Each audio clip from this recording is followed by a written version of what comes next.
Mm, Lo más interesante de que estemos aquí es que tenemos mucho que compartir de lo que todos hacemos. Yo les agradezco mucho pues, a los organizadores y a todos esta invitación. Lo primero es decir que efectivamente la subjetividad camina por toda la Facultad de Arquitectura y es lógico en todas sus escuelas. Yo estoy en este momento dirigiendo la Escuela de Medios de Representación, que es la que en la facultad se encarga de enseñarle a los estudiantes todo el manejo del lenguaje gráfico. Nuestra arquitectura tiene necesariamente que adquirir un lenguaje propio, tiene que tener una expresión gráfica que tenga su propio carácter, que tenga criterio, que esté muy de acuerdo y muy coherente con su discurso. Entonces, para nosotros en la Escuela de Medios de Representación, la arquitectura es más que el edificio, la arquitectura es territorio, es el espacio en general, entendiendo que el edificio modifica el territorio en el que se inserta y por lo tanto todo el territorio se modifica con ese edificio. Entonces hay una condición y es que el estudiante de arquitectura,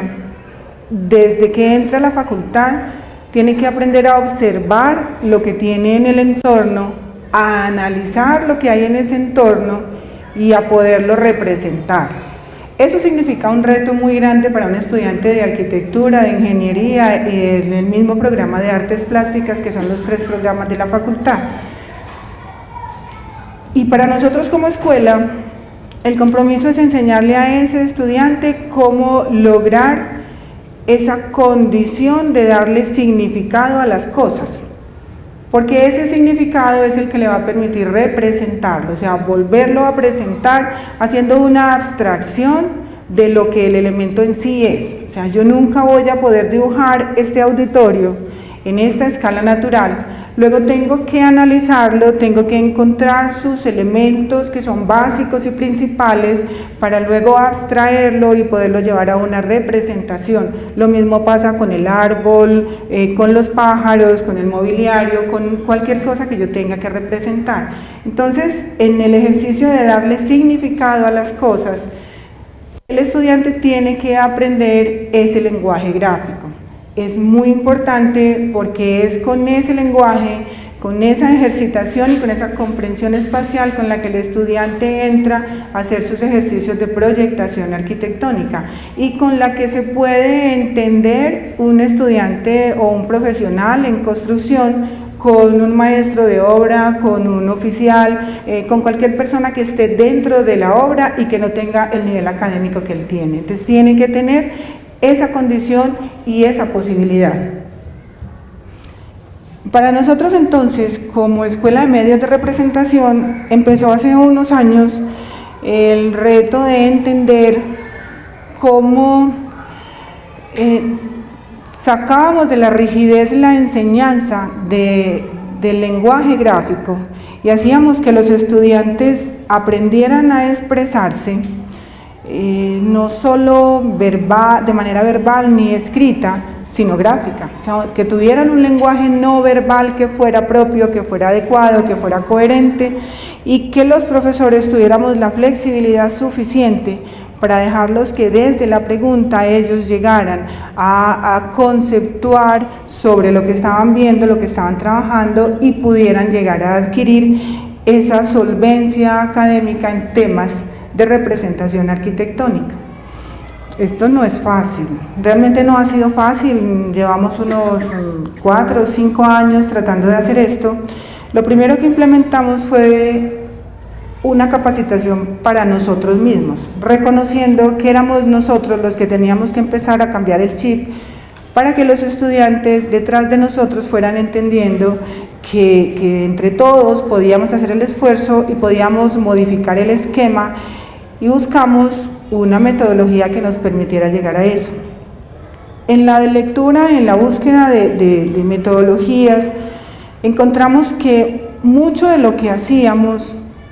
Era lo que teníamos que hacer, pero no lo teníamos ni documentado, ni lo habíamos organizado en una estructura coherente que nos permitiera decir, esta es la ruta, este es el camino. Simplemente lo estábamos haciendo desde la buena voluntad, de manera empírica, entre todos ensayando, buscando, porque no tenemos una formación en pedagogía ni una formación en didáctica, cosa que estamos todos de acuerdo, tenemos que empezar a modificar y a mejorar. Entonces por eso nos sentamos a estudiar nosotros y programamos algo que ahora lo estoy llamando un seminario permanente de docentes, pero que antes era simplemente una reunión de actualización y de capacitación de los docentes de la escuela. Tenemos un horario los miércoles en la tarde en el que todos estamos sentados avanzando en los temas que tenemos que aprender y que debemos de manejar en procura de la calidad de la educación que estamos impartiendo en la escuela y en la facultad. Eso hace que estas estrategias metodológicas para la enseñanza y evaluación de lo gráfico en arquitectura sean una propuesta que dos profesores de la escuela, dos profesores de la facultad y de la escuela, el profesor Huberto Ortiz y el profesor John Botero, han llevado ya a varios eventos académicos nacionales e internacionales en los que llama la atención que sea justamente una facultad de arquitectura la que esté proponiendo una metodología para la enseñanza del lenguaje gráfico en las facultades de arquitectura. Llama la atención pues porque nunca somos los arquitectos los que nos sentamos a hablar y a pensar en metodología ni en didáctica, pero lo estamos haciendo, lo estamos logrando, y esta puesta en escena en varios eventos y con varios públicos nos permite irlo puliendo cada vez más, ir avanzando en la validación para convertirlo en una metodología de enseñanza que se pueda implementar en la facultad y en las otras escuelas. Entonces, pues hay mucho tema, mucho de qué hablar, pero realmente lo que nosotros hemos pretendido siempre es mantener actualizados permanentemente los contenidos y además las estrategias que utilizamos para la enseñanza del lenguaje gráfico en arquitectura, y es el compromiso que tenemos no solo con nosotros sino con los estudiantes. Esto obviamente pues nos va a permitir ofrecer una educación que sea cada vez más pertinente, porque el medio laboral nos está pidiendo profesionales que tengan unas respuestas diferentes, unas respuestas oportunas, que puedan solucionar problemas en el medio laboral que no tienen que ver necesariamente con la rigidez de la enseñanza de una metodología o de una técnica constructiva o de una metodología de proyectación arquitectónica, sino que solucionen las problemáticas que se van a encontrar allá. O sea, el trabajo de campo de un arquitecto, de un constructor, tiene todas las variedades que ustedes se puedan imaginar, y el estudiante tiene que saber analizar lo que tiene en el entorno, el reto que tiene, y tener solvencia académica para poderlo solucionar. Entonces, ahí nosotros nos hemos comprometido con que la facultad lo que debe hacer es una formación de arquitectos, de constructores y de maestros en artes plásticas con responsabilidad social, como es la misión y la visión de la facultad y de la universidad. Para eso necesitamos entonces hacer permanentemente actualización de currículos. Obvio, no es solamente la Facultad de Arquitectura la que está en eso, sino todas las facultades, pero nosotros lo estamos asumiendo como un compromiso permanente, aunque el proceso de acreditación y de autoevaluación vaya por otro lado, de hacerlo nosotros como escuela, de los contenidos que tenemos en nuestros cursos, además de implementar esas modificaciones que son tan necesarias en la relación profesor-alumno. O sea, tenemos que entender que nosotros tenemos una experiencia, tenemos, además de la vocación, condiciones y vocación para estar con los estudiantes, pero somos solo unos facilitadores. Lo que queremos es ayudarle a los estudiantes a llegar y a lograr el conocimiento que necesitan para tener una respuesta en el medio con responsabilidad, con honestidad y con ética. Entonces, la relación maestro-estudiante tiene que cambiar para que, junto con la pertinencia de los contenidos, el estudiante sea una persona cada vez mejor formada, pero desde el ser para el hacer. ¿Sí? Entonces, es claro que lo que nosotros pretendemos es que esta formación del individuo lo hagamos desde la pregunta, para que ellos los conocimientos que tienen los puedan aplicar en el medio. Para la enseñanza de ese lenguaje gráfico, entonces, nosotros empezamos desde el comienzo a establecer desde el primer nivel de estudio con los muchachos que el estudiante tiene que aprender a ver, porque todos miramos lo que está sucediendo, todos estamos permanentemente transitando por un camino, nos estamos sentando en un mobiliario, pero no estamos viendo, no estamos analizando lo que vemos, no estamos mirando los componentes ni las características del árbol que tenemos al frente, de los 3 o 4 árboles que tenemos, la diferencia que tiene cada una de sus estructuras, y eso es lo que nosotros tenemos que aprender a ver, a analizar y a representar. Igual sucede con los materiales de construcción, con los materiales de piso, con el material de mobiliario. Entonces, el estudiante tiene que aprender a ver, tiene que aprender a analizar y tiene que aprender a representar esa realidad. Eso lo tiene que hacer él solito y tiene que aprender a expresar sus ideas en un lenguaje gráfico que sea coherente en discurso con lo que está graficando. Esto se dice lo más de fácil, pero es muy complicado. Para los estudiantes es muy complicado, sobre todo para un estudiante que llega de un colegio en el que no le han enseñado nada, ni siquiera cercano a lo que se hace en una facultad de arquitectura, y que desde el primer semestre le empezamos a pedir que tenga todas estas nociones. Eso no es fácil, es muy complicado. Nosotros nos aplicamos mucho en buscar que el estudiante permanezca en la facultad, pero debemos insistir en que hay que generar condiciones para que el estudiante sea capaz de conservar pues, el cupo que tiene en una facultad con un acceso tan limitado. Entonces, queremos que además el estudiante exprese sus ideas, tenga ese lenguaje coherente, claro y preciso, pero utilice herramientas manuales, instrumentales y digitales. Sabemos que la vida de un arquitecto depende de que tenga una expresión muy propia, pero además de que utilice la tecnología, porque estamos hablando de calidad de tiempo, de calidad en el producto que el estudiante va a presentar, y el medio es competitivo, es muy competitivo. Entonces hay que darle herramientas para que el estudiante se pueda defender y pueda ser en el medio valorado y bien evaluado. Entonces el estudiante en arquitectura maneja tanto las herramientas manuales, instrumentales, como las herramientas digitales, entendiendo que comenzamos siempre por la herramienta manual instrumental, porque la conexión de la mano con el cerebro es básica para nosotros. Es lo primero que el estudiante tiene que entender, por aquello de que lo que a uno no le pasa por el cuerpo, uno no lo aprende. Entonces el estudiante, desde el lápiz, desde el instrumento que tenga para graficar en la mano, está poniendo su cerebro en funcionamiento, y es esa conexión la que nosotros buscamos desarrollar y potenciar antes de que el estudiante llegue a utilizar las herramientas digitales. Igual, para lograr esa enseñanza de ese lenguaje, necesitamos que esa capacidad creativa de los estudiantes esté en su mejor momento. Por eso tenemos que identificar en cada estudiante cuáles son sus condiciones. Mónica lo decía ahorita, hay estudiantes muy buenos y hay estudiantes que no son tan buenos. Los grupos son muy variados, siempre lo serán, pero tenemos que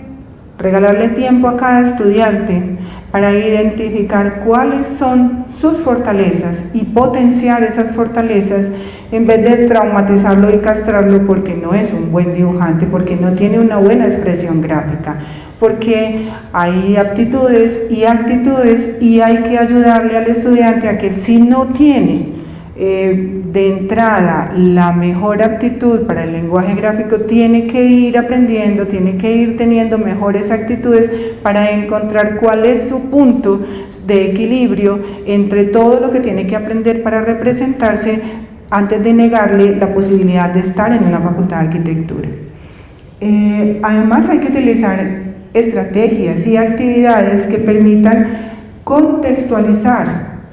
el conocimiento que se le ofrece a los estudiantes, porque queremos que cada estudiante salga de la facultad y sea capaz de llegar a su propio entorno, a sus propias comunidades, a devolver lo que la universidad le dio. Entonces, esos son unos compromisos bien importantes que pareciera que no tienen nada que ver con la enseñanza de un lenguaje gráfico, pero tienen todo que ver porque estamos formando personas para la sociedad y no operarios de una máquina, ni personas simplemente repetitivas. Estamos en contra de la memoria, de la repetición. Queremos que el estudiante sea capaz de conceptualizar lo que está aprendiendo.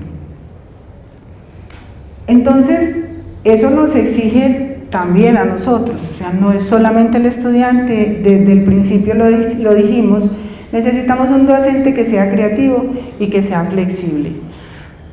Hay que flexibilizar los currículos, pero hay que flexibilizar la mentalidad de los docentes. Yo estoy completamente segura de que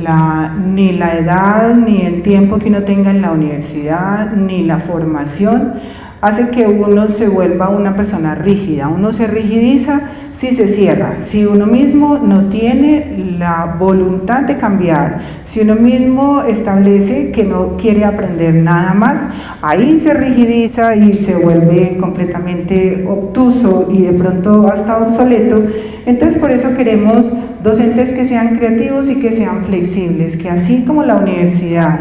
hace una selección de estudiantes, en la selección de docentes debe haber también criterios de este tipo, para que podamos garantizar que tenemos dentro de los programas los docentes que sean capaces de utilizar la creatividad con toda flexibilidad para formar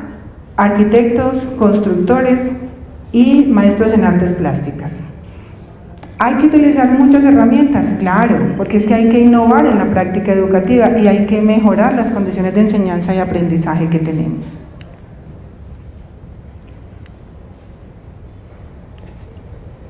Ya lo dijimos, el reto de la enseñanza de un lenguaje gráfico pues es evitar esa monotonía y el estancamiento que a veces se genera en actividades que sobre todo en los primeros niveles del programa de arquitectura y de construcción parecieran muy básicas, muy simples, muy que todo el mundo las puede hacer, y que cuando empezamos a enseñarle a un estudiante a que suelte la mano, a que tenga condiciones de motricidad, a que sea capaz de trazar sin instrumentos y con instrumentos, eso pareciera un ejercicio de niños, pareciera un ejercicio de escuela básica, común y corriente,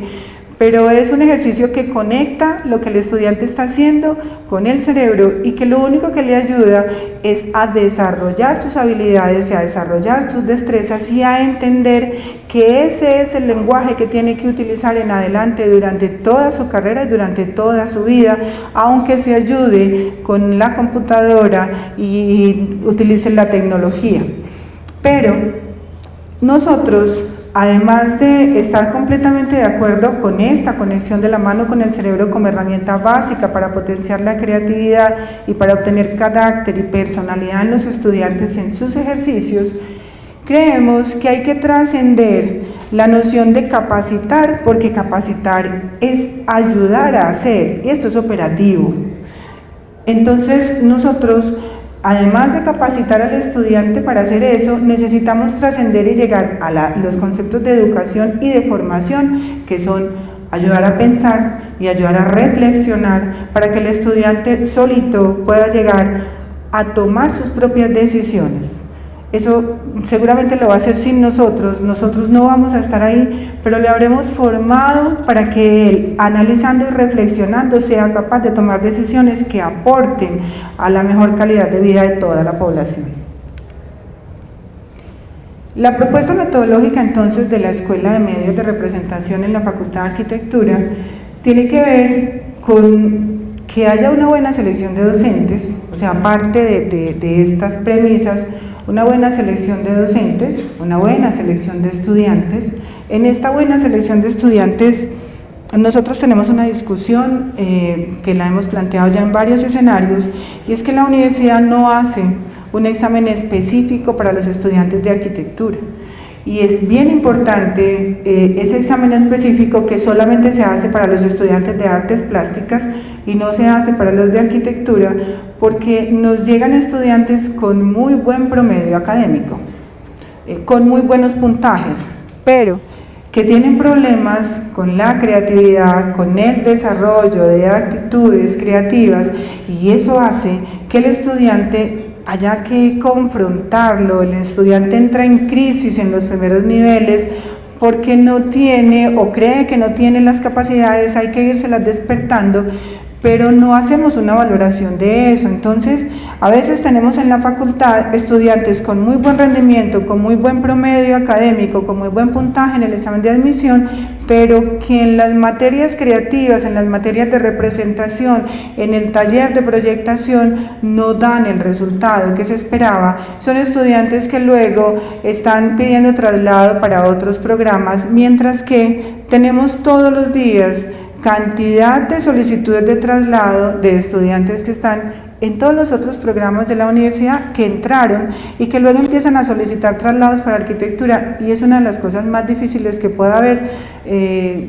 y los obligan a ver programas, materias en su programa y en el programa de arquitectura, y al quinto, sexto, séptimo semestre el muchachito o no le dan el traslado o se lo dan cuando ya está terminando un primer programa y tiene que hacer una doble titulación, haciendo nuevamente otros 5 años en el programa de arquitectura, porque cada nivel de representación de proyecto y cada nivel de taller de proyecto significa un semestre, porque no se pueden convalidar ni se pueden ver al mismo tiempo. Entonces, ahí nosotros tenemos dificultades, tenemos discusiones en ese sentido, pero de todas maneras estamos planteando que es importante hacer eso. Vamos a seguir planteando que se haga un examen específico para estudiantes de arquitectura, para aspirantes al programa de arquitectura. También es necesario tener un modelo pedagógico adecuado, un modelo pedagógico que parta pues de algunos de estos autores, que son los que proponen obviamente el desarrollo de las capacidades por etapas, el aprendizaje por exposición y no memorístico, y el aprendizaje por descubrimiento, porque es que es el problema, el que lo ayuda a desarrollar las expectativas que tiene y el que lo ayuda a encontrar la solución adecuada para el contexto en el que el estudiante está o en el que el profesional se encuentra. Además, la utilización de lenguajes combinados, porque el estudiante en arquitectura tiene que combinar tanto la palabra como el gráfico y la motricidad, o sea, tiene que modelar, tiene que hacer un modelo, tiene que cortar, tiene que pegar, tiene que forrar, pero tiene que graficar y tiene que expresarse con coherencia. Entonces no puede utilizar un solo lenguaje, tiene que utilizar todos los lenguajes, aunque es muy importante el lenguaje gráfico y se prioriza en la mayoría de los trabajos en arquitectura, pero tiene que tener toda esta combinación. Además, tenemos que estar seguros de los diferentes campos de aplicación que la arquitectura y la construcción tienen, para que el estudiante entienda y se oriente hacia el campo de aplicación que quiere, que más le gusta, que es de su selección, y pueda seguir en esa ruta. La definición de un proceso de aprendizaje claro y coherente, en el que el estudiante pues observe, valide, analice, incorpore, hasta llegar a comunicar todo el conocimiento que está adquiriendo. La definición de ejercicios que conduzcan al aprendizaje y la aplicación de elementos de didáctica, evaluación y control. Básicamente, nos hemos preocupado mucho por empezar a trabajar sobre esta definición de los ejercicios que conduzcan al aprendizaje, y es lo que les traigo hoy como una primera aplicación, como una prueba piloto que estamos haciendo con los profesores en los primeros 3 niveles del programa de arquitectura y de construcción, en los 3 primeros niveles de los cursos de representación del proyecto. Estamos buscando de todas maneras, pues aunque como les digo, lo que ustedes van a ver no son ejercicios dibujar puestos con los pies de para arriba, ni de dibujar con la izquierda, ni de cerrar los ojos para dibujar eso, que lo podíamos hacer desde muchos conceptos de la mano que piensa, de autores como Betty Edwards y todo lo demás. Son ejercicios que hemos hecho durante todo el tiempo, pero que la innovación está en documentar y en analizar cuál es la respuesta que estamos teniendo con ellos de los estudiantes, teniendo claro que hay que producir elementos creativos diferentes a lo cotidiano para que le faciliten el proceso de aprendizaje al estudiante. Esta cita de Piaget nos parece válida, y es que hay que dejar que el estudiante descubra lo que está buscando, que él solo, nosotros lo guiamos como facilitadores que somos, lo guiamos en su proceso de enseñanza, pero él es el que tiene que descubrir. Entonces, para llegar a ese proceso que estamos planteando de innovación didáctica en la enseñanza de ese lenguaje gráfico, planteamos estos tipos de ejercicios. Ejercicios de aplicación, de solución de problemas, de estudio de casos, trabajo de campo, trabajo en equipo y ejercicios de proyecto. ¿Qué nos hace falta? Hacer toda esta documentación de esas experiencias. En eso estamos tratando de bajar la información, de tenerla documentada, de poder decir cada semestre cuáles son las experiencias, qué problemas tuvimos, qué avances, qué hay para resaltar y qué hay para cambiar. Pero estamos aplicando estos tipos de ejercicios, tal vez los 4 primeros y de pronto el quinto más que el último, porque todavía nos falta llegar hasta donde queremos, pero estamos trabajando en eso. Como les digo, hay experiencias en la escuela, es que nosotros hemos utilizado los tipos de ejercicios y hemos implementado, institucionalizado casi una exposición de los mejores proyectos de los estudiantes cada año, porque esto los motiva, los incentiva y les demuestra que nosotros sí estamos valorando lo que ellos hacen desde el primer semestre, desde los trabajos de primer semestre. Les hacemos a ellos entonces exposiciones en los que mostramos los trabajos de dibujo, los trabajos de geometría descriptiva, de composición, todos son los trabajos que ellos hacen en clase. Los guardamos, se los exponemos, los dejamos durante una semana o 2 para que toda la facultad se dé cuenta de lo que en los 3 primeros niveles estamos haciendo para lograr un lenguaje gráfico en los estudiantes. Estos son resultados de estudiantes de primer semestre a tercer semestre, segundo, tercer semestre. Entonces son ellos mismos, ellos se van dando cuenta que hay una valoración de su esfuerzo y de su trabajo, y eso les permite ir mejorando cada vez, ir copiando, ir mirando que lo que les estamos pidiendo no es nada del otro mundo y que ellos lo pueden lograr. Hacemos además unos trabajos de campo, digamos que extraclases, son unas prácticas que hacemos con algunos de los profesores y algunos de los estudiantes de los semilleros.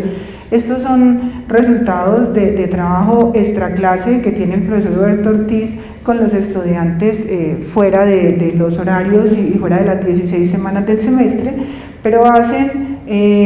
viajes a diferentes poblaciones, y este tipo de dibujos ya no tiene compromiso de entrega, es simplemente compromiso con su formación, es el disfrute de llegar y demostrar cuál es la arquitectura, cuál es el ambiente, cuál es el paisaje que se encuentra en los lugares que ellos visitan. Cuando eso se vuelve una práctica rutinaria, el estudiante está observando permanentemente lo que está viendo y está convirtiendo su observación y su análisis en este tipo de representaciones, en este tipo de lenguaje, en el que está combinando obviamente algo de color con la simple composición y la simple representación de lo que hay. Entonces para nadie escapa ni la pendiente de la calle, ni las condiciones de la cubierta, ni la posición del balcón, ni la parte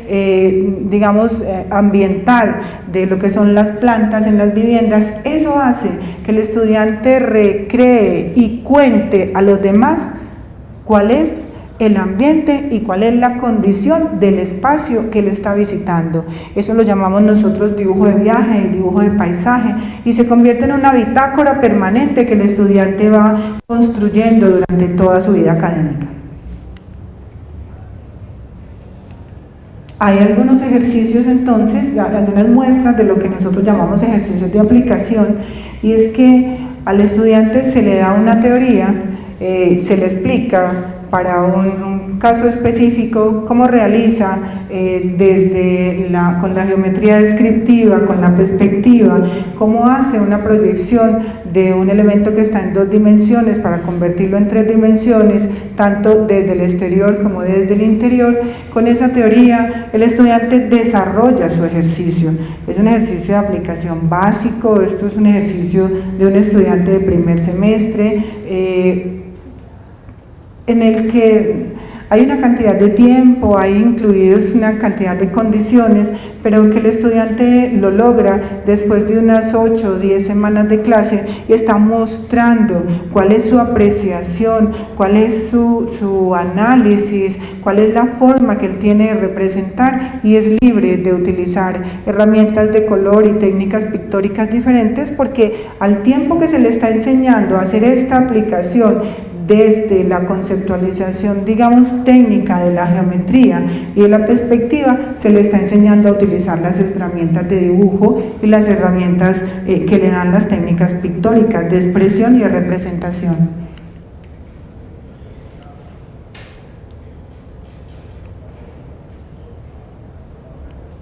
Ustedes dirán que cómo hacen esos muchachos con toda esa maraña, pero para nosotros es básico que un estudiante de construcción o cualquier persona que construya tiene la obligación, esto ya no es si le parece bien, sino que tiene la obligación de hacer un despiece de algo como una cubierta, ¿sí? Entonces, si yo tengo una casa en el Retiro y tengo que ponerle una cubierta, tengo que saber cuál es el área, de qué longitud voy a comprar los elementos que voy a poner en la cubierta, no puedo equivocarme en cuánto material voy a comprar, ni por encima ni por debajo, de manera que yo con geometría descriptiva puedo sacar cada uno de los elementos del techo en unas vistas en las que el verdadero tamaño de todas estas longitudes esté presente. De esa es la única forma de la que yo puedo llegar a un depósito a decir cuántos elementos de madera necesito y de qué longitud. Entonces, en esa forma, nosotros le enseñamos al estudiante a que él, teniendo un problema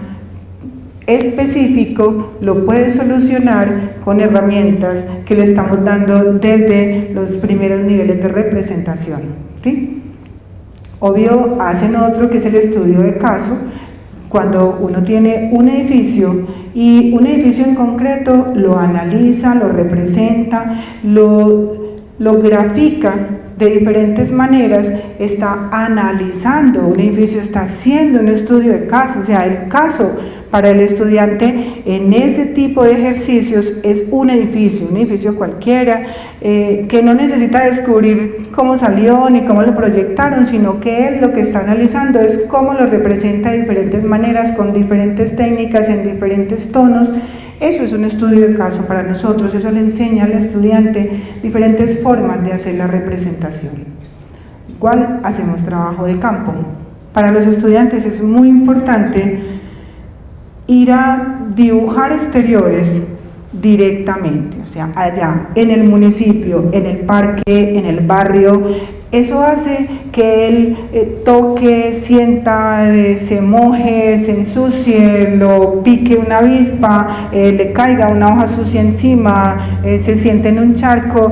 hasta se le ensucie lo que está haciendo. Pero es muy importante para ellos este ejercicio. Nosotros los llevamos a los diferentes municipios cercanos, hacemos una práctica de todo un día con grupos de estudiantes de 40 a 45 estudiantes. Ellos trabajan de esta forma con un visor transparente en el que ellos pueden plasmar lo que están viendo, pero obviamente la escala de lo que ellos están viendo lo tienen que plasmar en un visor que tiene un tamaño de 35 por 50 o menor. Entonces eso es un reto de escalar lo que yo tengo allá para dibujarlo en un tamaño mucho menor. Ese ejercicio para nosotros es bien importante, es el ejercicio final de primer semestre para los estudiantes de representación. Los hemos llevado a cualquier cantidad de partes y con eso les enseñamos a tener cada vez una mejor cualificación de sus capacidades, a educar el ojo en qué es lo que están viendo, en analizar lo que están viendo y en representarlo perfectamente. Estos son nuestros ejercicios. Esto es lo que nosotros hacemos con nuestros estudiantes. Vamos en la aplicación en los 3 primeros niveles. Tenemos obviamente un reto muy grande por delante. Estamos tratando de eliminar la subjetividad, Obviamente ella siempre estará presente, la parte, los ejercicios creativos siempre tienen ese componente, pues yo le digo a mis estudiantes, ninguna reflexión es buena ni mala, pero tiene que ser coherente. Usted puede hacer la reflexión que quiera, puede hacer el análisis que quiera, pero si su discurso es coherente con lo que está graficando, eso está bien hecho, ¿sí? Porque el análisis que yo haga de este espacio es muy diferente al de cada uno de nosotros. Entonces, ahí hay involucrados una cantidad de variables que no podemos obligarle a tenerlos igual que a nosotros. Entonces, llegamos a las conclusiones que la enseñanza de ese lenguaje gráfico requiere de la utilización de estrategias diferentes y creativas para ajustarse no solo a la tecnología, sino a todos los cambios y a las exigencias que el medio laboral y académico le hace a ese estudiante. Hay que hacer innovación, claro, pero la innovación requiere flexibilidad curricular,